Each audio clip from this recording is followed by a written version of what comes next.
श्री गुरुदेव दत्त. श्रीकृष्ण सांगतात, तुम्ही केलेल्या कर्माचे फळ कधी मिळते? दुसऱ्याचं वाईट करणाऱ्याचं स्वतःचं चांगलं कधीच होत नाही. कर्माचं फळ किती दिवसांनी मिळतं. राजपूर गावात एक बाई राहत होती. तिच्याकडे सर्व सुख होतं, फक्त संतान सुख नव्हतं. तिने अनेक उपचार केले, परंतु तिला मूलबाळ झाले नाही. तिचं फक्त एकच ध्येय होतं की काही करून तिला मूल झालं पाहिजे. ती रोजच्या रोज साधू संतांजवळ, तंत्रमंत्र करणाऱ्याजवळ जात असे.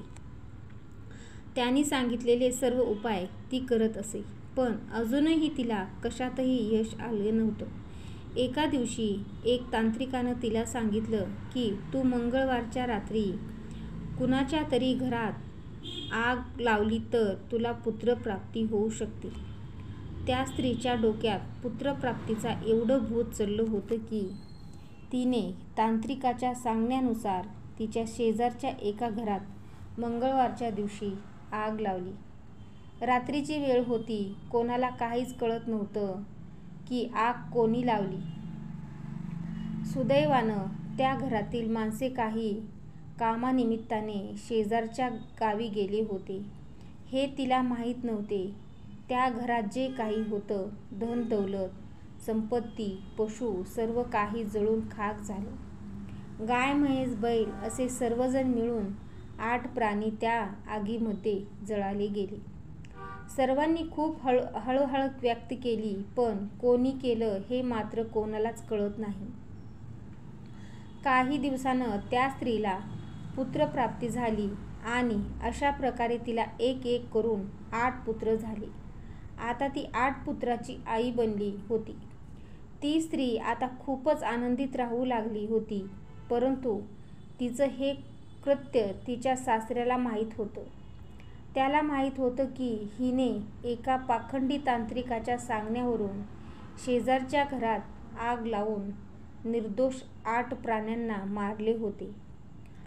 त्या स्त्रीचा म्हातारा सासरा एके दिवशी बसून हा विचार करत होता की हिने तर खूप मोठा अपराध केला आहे, परंतु एवढं असूनही देवाने हिला 8 पुत्राची आई बनवली आहे.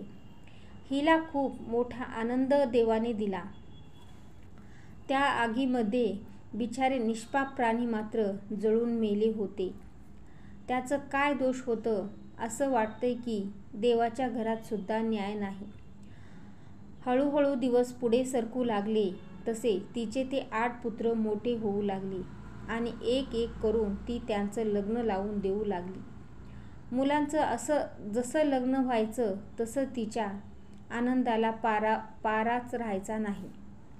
परंतु तिचं दुर्भाग्य इतकं होतं की ती जसं त्याचं लग्न लावायची तो तिचा मुलगा मरायचा आणि असं करून तिचे 8ही पुत्र एक एक करून मरण पावले. आता त्या स्त्रीला डोक्याला हात लावायची वेळ आली आहे. तिचा सर्व आनंद दुःखामध्ये बदलला होता. तिला रडताना पाहून तिचा सासरा तिला म्हणाला, अगं सुनबाई, तू आता का रडत आहेस? जे तू पेरलं होतं तेच तुला आता मिळालं आहे. देव प्रत्येक गोष्टीचा हिशोब ठेवत असतो. सासऱ्याचं बोलणं ऐकून सुनबाईला असे वाटलं जणू तिच्या जखमेवर कोणीतरी मीठ चोळत आहे. खूप वर्षापूर्वीचे हे दृश्य होते. तिच्या डोळ्यासमोर जणू फिरू लागलं. तिच्या सासऱ्याच्या बोलण्याचा तिला खूपच त्रास झाला. ती स्त्री म्हणाली, हे म्हाताऱ्या, माझी 8 मुलं मेली आहेत हे पाहून तुला खूप आनंद झालेला दिसत आहे. तुला माझं दुःख पाहवलं गेलं नाही. तुला माझं सुख पाहवलं गेलं नाही. तू पण असाच मरशील. अशा प्रकारे त्या स्त्रीने सासऱ्याला खूप सारे वाईट शब्द बोलले. शेजारचे लोक सुद्धा तेथे जमले व ते देखील त्या म्हाताऱ्याला खूप काही बोलले.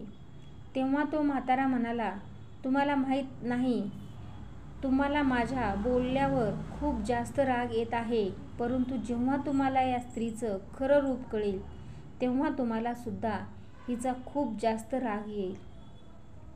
म्हातारा सासरा म्हणाला की स्वतःचा परिवार सर्वांनाच प्रिय असतो. मला पण आहे. मनुष्य, पशु, पक्षी, कीटक सगळ्यांनाच त्याचं स्वतःचा परिवार प्रियच असतो. आणि त्याचप्रमाणे मलासुद्धा माझा परिवार प्रिय आहे. मलासुद्धा माझ्या परिवारामध्ये नेहमी आनंदी वातावरण हवे आहे.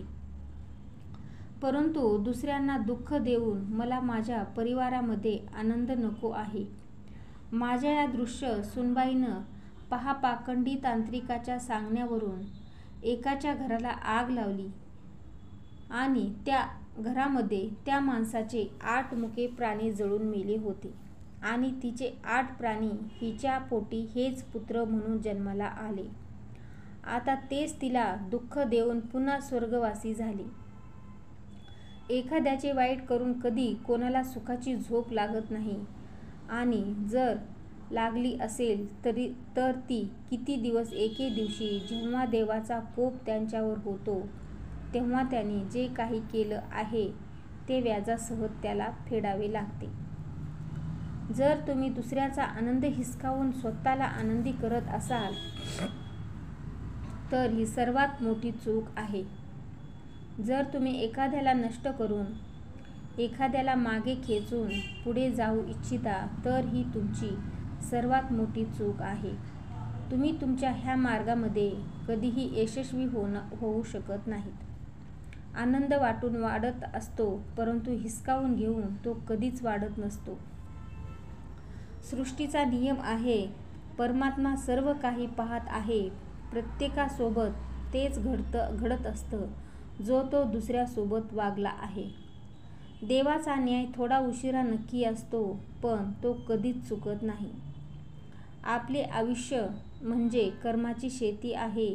जसं आपण पेरणार आहोत तसंच पीक आपल्याला मिळणार आहे,